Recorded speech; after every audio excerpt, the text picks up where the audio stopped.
This is the news on top of the hour. Live from our studio in Georgetown. Kaieteur Radio, 99.1 FM.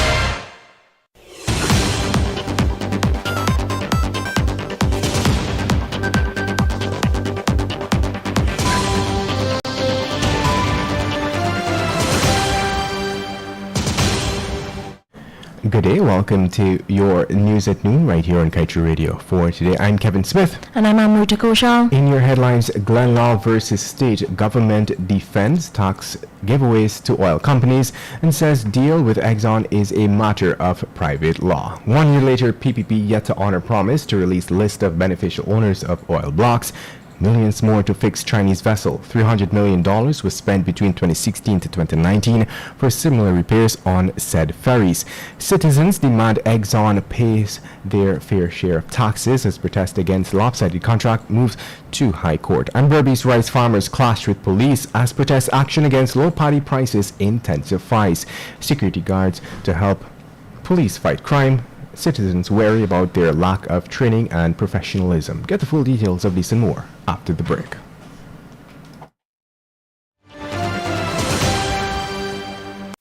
Nothing in life is free, but the MyDigiCell app is. You don't need to be on a data plan to use the app. You can conveniently chat with Ruby or an agent for help. Check your account balance, activate a Prime bundle, or gift it to a friend. Send credit. Check the Georgetown and Berbice bridge schedules. Activate a roaming plan. Play Shake to Win for cool prizes. So don't worry about a data plan, buddy. Download the MyDigiCell app from the Google Play Store or the Apple App Store today. Digicel, better together.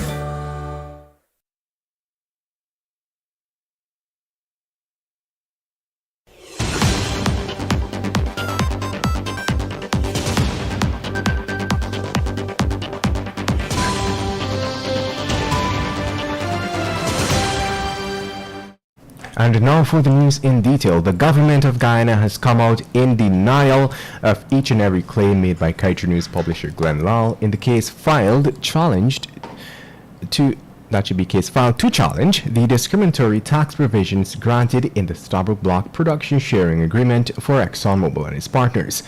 In fact, the government described its deal with the oil companies as a matter of private law. The applicant's case, prepared by attorney-at-law Mohammed R. Ali, came up virtually at 10:30 a.m. yesterday at the High Court before Justice Nareshwar Harnanan.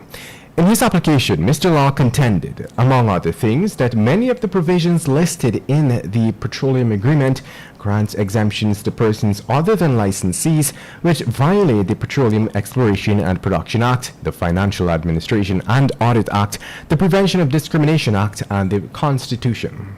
Gobnat Bobby Gosai Jr., Senior Petroleum Coordinator at the Ministry of Natural Resources, who swore an affidavit on behalf of the government, asserted that based on the advice of his attorneys, he believes that the petroleum agreement between the licensees and the government is made in private law. In these circumstances, he asked the court not to grant the declaratory orders sought by Lal and dismiss his application for lack of evidence. The matter will continue on April 22nd at 1 p.m.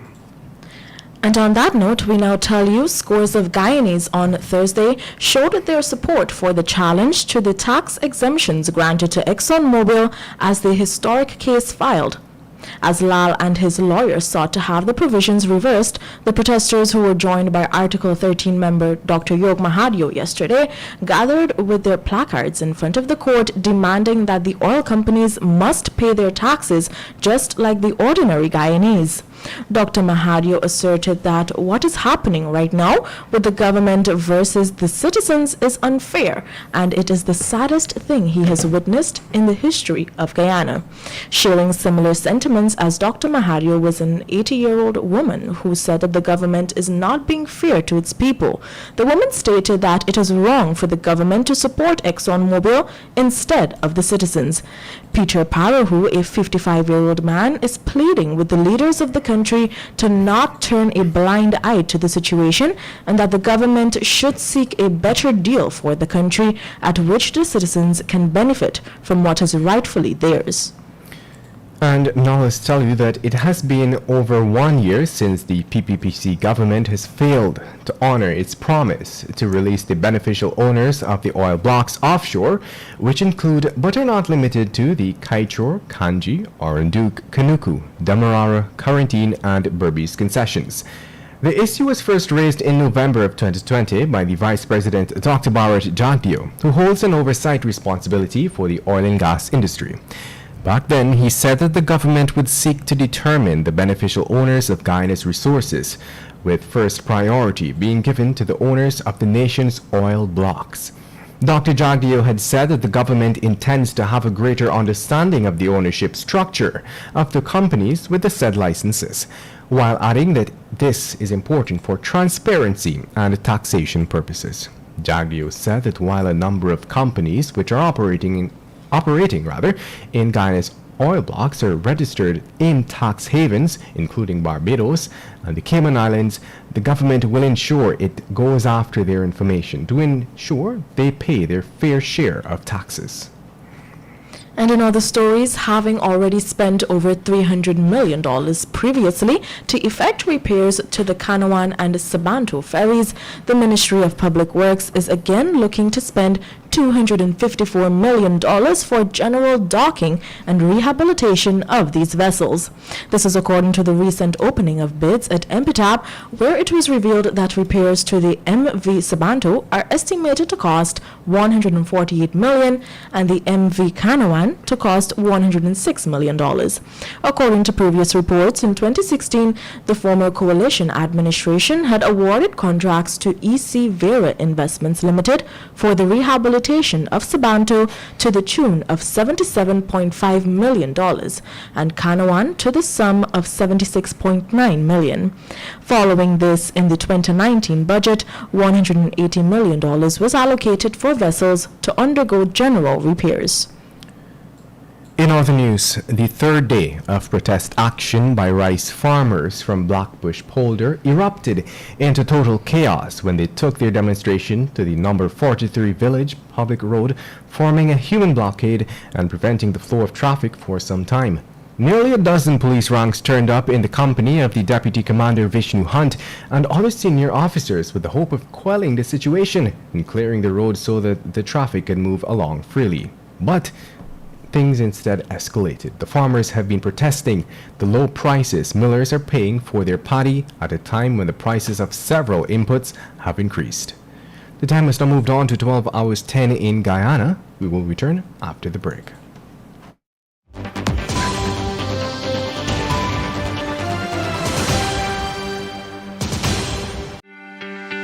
This is GHK Lal inviting you to join me weekdays from Monday to Friday on the National Outlook for commentary on a range of issues. Immediately after the 12 noon and 7 p.m. newscasts on Kaieteur Radio at 99.1 FM and 99.5 FM. Looking forward to you sharing in the conversation.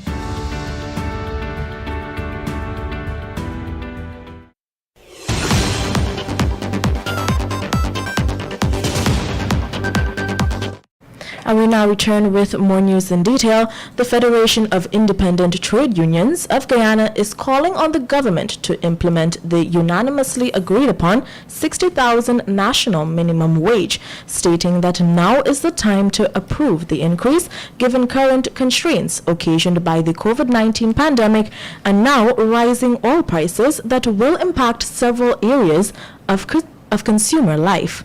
Although the national minimum wage stands at $44,200, under the coalition government, public servants' minimum wage had moved up to over $70,000.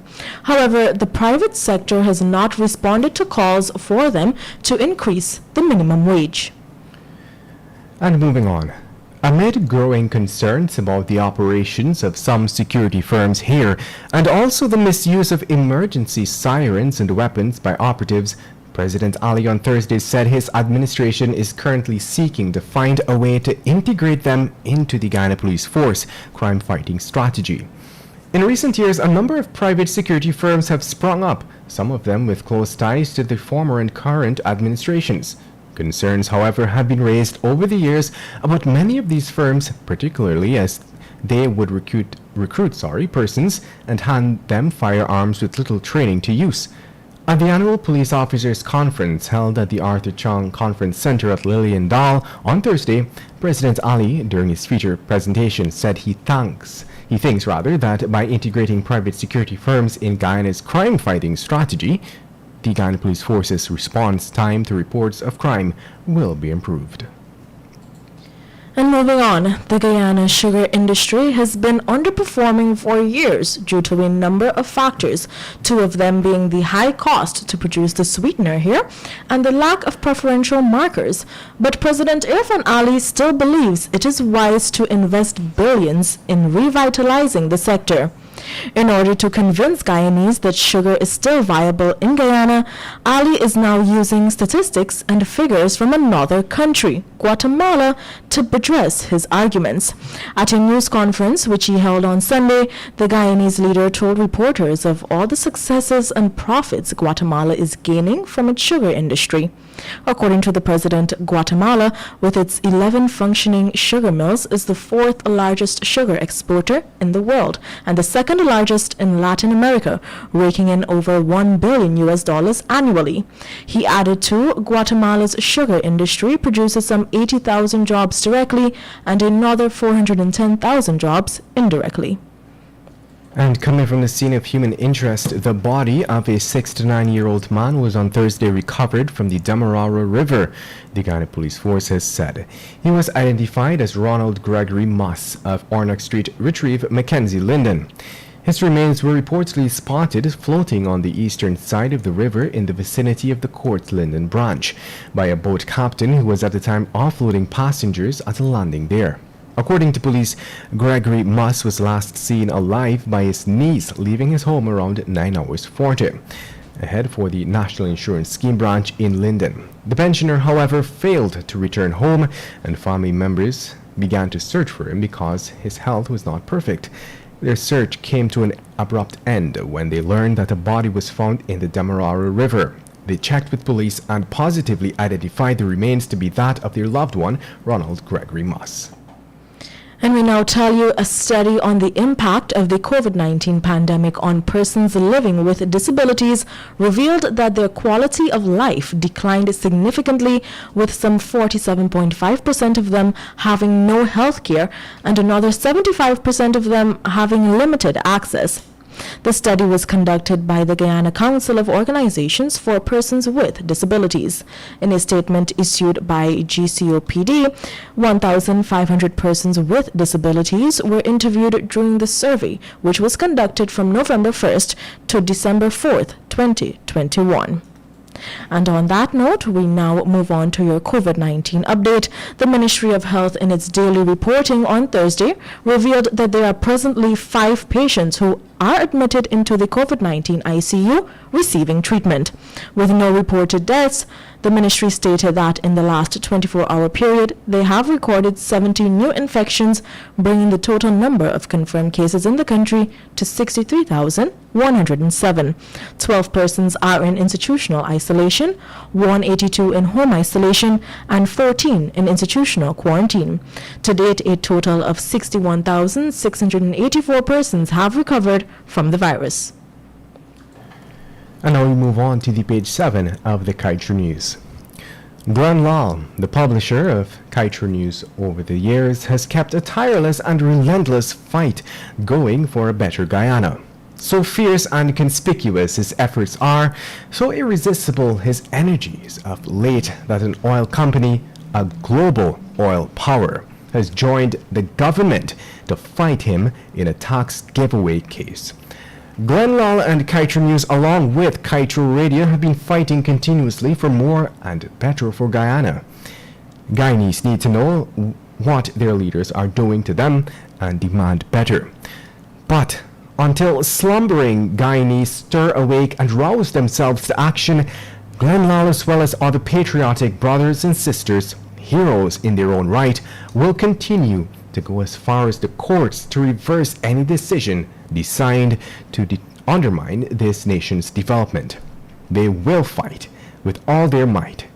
Government, Exxon, whoever, let the battles begin.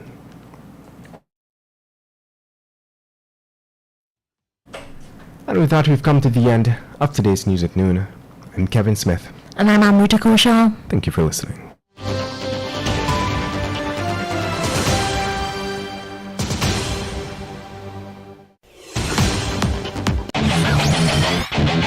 Want value for your advertising dollar? Then place your ads on Kaieteur Radio's newscasts. Streamed live on 6 different mediums, reaching hundreds of thousands. Advertise today and watch your dollar grow. Call us on 225